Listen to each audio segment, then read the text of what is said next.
What's up YouTube? I'm back in the still standing garage, and in this video I'm gonna start working on the cooling system. I am gonna dump out the antifreeze. I'm also gonna replace the thermostat over here, the heater core hoses, and the heater control valve here. I have all my parts here ready to go. I got the heater hoses here. I have a brand new heater control valve, have a brand new radiator cap, a new 180-degree thermostat, some vacuum hoses over here, and then I also have the thermostat housing gasket, the nipple for the manifold, some hose clamps here, and then the antifreeze ready to go. First things first, let's dump out the antifreeze. I'm gonna remove the cap here. The location for the drain petcock is on the driver's side. It's right there, so let me loosen that up.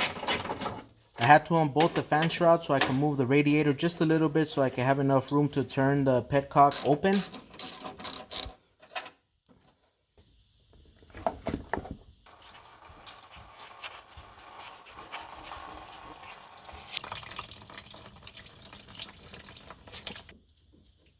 While the radiator is finishing up draining, let's take off the heater hoses. The driver's side hose is the feed and the passenger side hose is the return.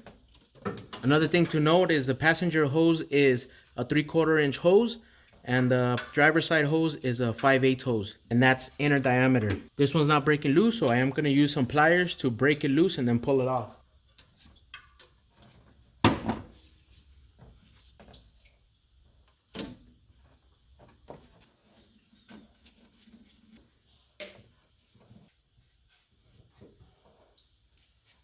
Now this heater control valve is different than the one that I'm replacing it with, but they work the same way. For me, the only reason I'm using a different one is so that way the manifold looks a little bit cleaner.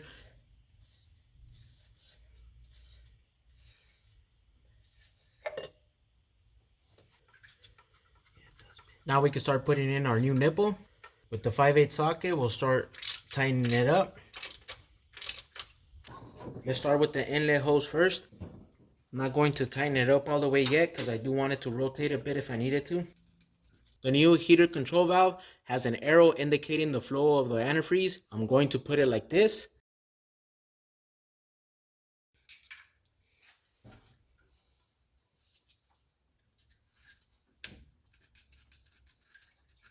This is plastic, so it has to be snug, not too tight, or else this will crack over time.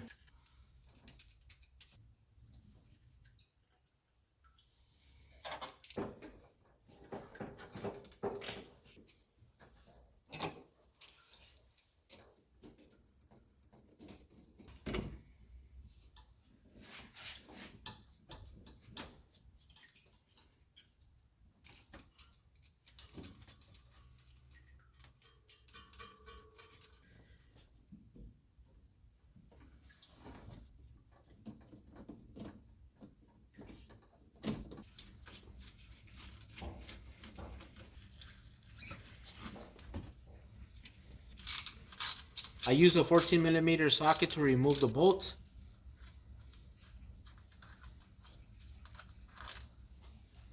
It didn't have a thermostat. This is one of the reasons why I don't trust the mechanics around here, because I paid somebody to rebuild this motor. It was a long time ago, and I was expecting them to put everything in correctly how it's supposed to, and here we are, no thermostat. I mean, it's a big deal for me. I paid somebody to do something and they didn't do it correctly. So now it's time to scrape off all this gasket. It's stuck to the manifold. So now that everything's cleaned up, ready to go, so let's install the thermostat and then reinstall the housing, put the hose back together, and we're ready to go.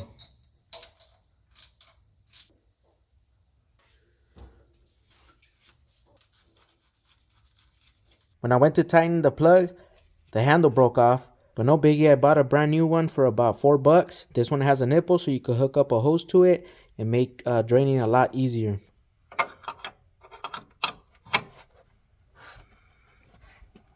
With that tightened down, now I can fasten the fan shroud.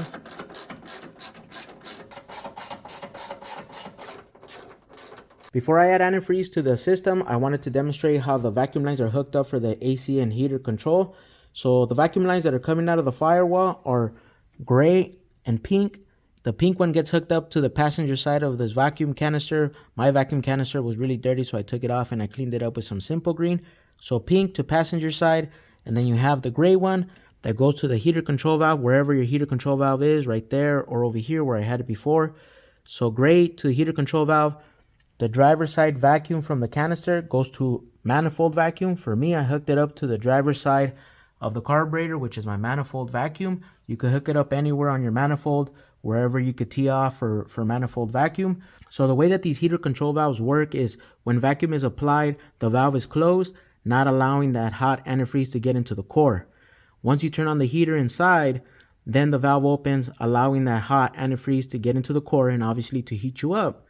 So if your valve is not working or it's not hooked up properly, then the hot antifreeze is always going inside of that core and it's always hot inside. So summertime is where you feel it the most, where under the dash it's really hot, your legs get really hot, you don't know what it is. Your heater control valve is probably not working or it's not hooked up properly. That's the issue I'm having with my Regal, which I need to work on, but we're working on the Monte right now.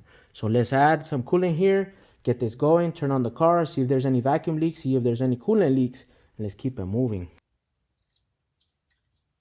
I'm using Napa Green 50/50 antifreeze coolant. So I went and I bought some O'Reilly's antifreeze, forgetting that I had the 2 gallons here of Napa's antifreeze. So this is what I'm using now. So I added that whole gallon. We'll turn it on right now, let it circulate, let the thermostat open up, and then we'll add some more. Let's see if the motor starts up right away. I doubt it. It's been sitting for about a week now. Pretty sure it's going to take a couple of cranks to get the fuel all the way up to the carburetor.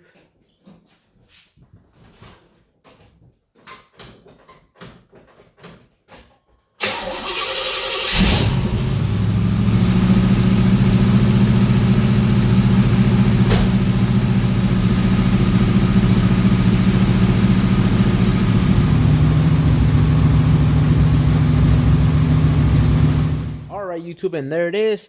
It's all cooled down now. I put the new radiator cap. It's ready to go. I also filled up the nasty reservoir over here. You can see that right there. It's holding. I thought it was cracked, but it's actually holding. I do want to replace this, and then the windshield wiper fluid over there. I don't have it in there, but those come as a kit. It's been a couple of days, and I noticed that the housing started leaking coolant. You can see the puddle right there.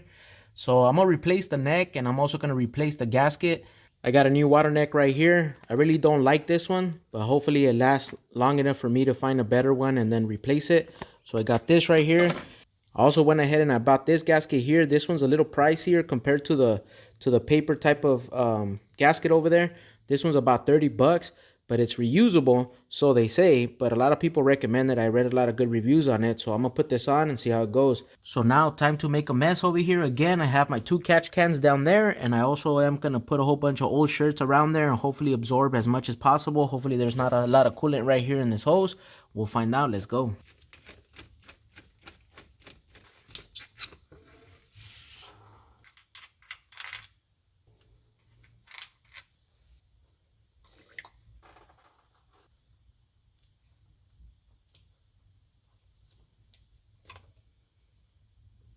I decided to use the old housing here because this one's a lot heavier. It seems like it's made out of better material than the one that I just bought.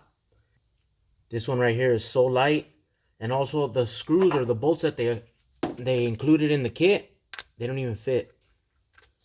They fit in through the other side, but they don't fit through this side, which I don't want to drill. I could open them up, but then I could potentially start cracking this later on. Look how close this hole is to the neck, so I don't even want to bother using it.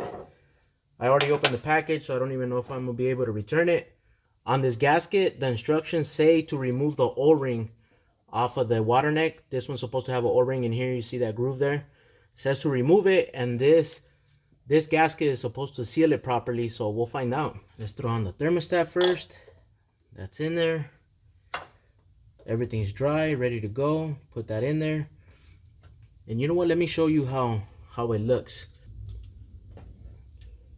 You see that right there? You see how the silicone, that orange silicone, you can see it right there? So once it's tightened down, that's going to press up against it, and it's supposed to seal everything properly. I've read a lot of good reviews on this, so it should be good, but we'll find out, right? I did clean up this water neck as best as I could. And like I said, this one feels a lot heavier than that cheap AutoZone water neck. Yeah, I can see it compressing, so should create a really good seal. One thing I am going to do is I'm going to torque these down to 25 foot-pounds just to make sure I'm good. The first time I put this on, I didn't torque it down. I just went for it, and obviously that didn't work out. So this time let's do it the proper way and with the better gasket, and hopefully we're good to go. So the torque wrench here is set at 25 foot-pounds. There it is. We'll do 2 clicks. We're good to go. And then if we need to, I'll tighten it out a little bit. Hopefully not. Hopefully it's good at 25 foot-pounds. You see how it looks in comparison to how I showed you before I installed it? You could tell that that orange silicone part of it, it actually compressed. So it should make a good seal. Let's put this hose back in.